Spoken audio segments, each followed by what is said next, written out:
نن په کابل کې د قیمتي او نیمه قیمتي تیږو صادرونکو اتحادیه د یو لړ ځانګړو مراسمو په ترڅ کې پرانیستل شوه. په یادو مراسمو کې د افغانستان د قیمتي او نیمه قیمتي تیږو صادرونکو اتحادیې رئیس حاجي فیصل سکندري وویل په تیر وخت د افغانستان قیمتي ډبرې په قاچاقي ډول ګاونډیو هیوادونو ته صادرېدې او وروسته د هماغه هیوادونو په نوم نړیوال بازار ته تللې. د همدارنګه ویل وخت د اسلامي امارت له رسېدو سره سم ګاونډیو هیوادونو ته د قیمتي تیږو په قاچاق ډول د صادرېدو مخه نیول شوې ده او نړیوال بازار ته د افغانستان په نوم صادرېږي. قبلا منرال افغانستان به نام کشورهای منطقه به جهان صادر بشه.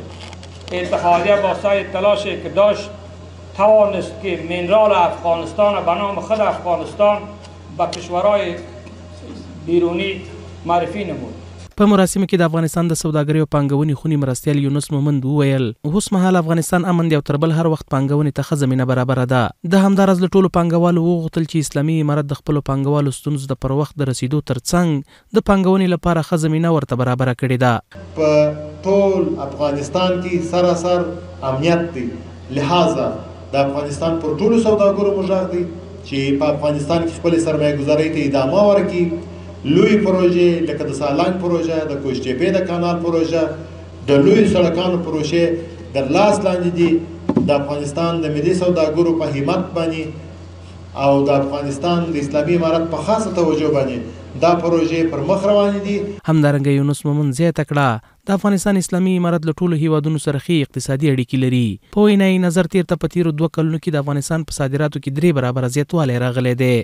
فعلا هم افغانستان با تمام کشورهای جهان مراودات تجارتی بسیار خوب داره با حفظ منابع اقتصادی خود.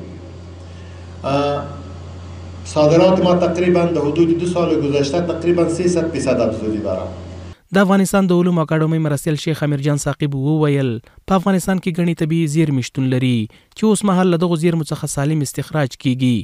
د په وینا د افغانستان په مختلفو ولایتونو کې د قیمتي تیږو ترڅنګ د اوسپنې لوی کانونه شتون لري. افغانستان کې 14,000 میلیارډ په انداز باندې افغانستان کې ذخایر پراته دي. صرف د بامیانو د اجګک په دغه لوی کان کې 50 میلیونه ټن اوسپنه ثابته د ځمکې په سر باندې پراته ده.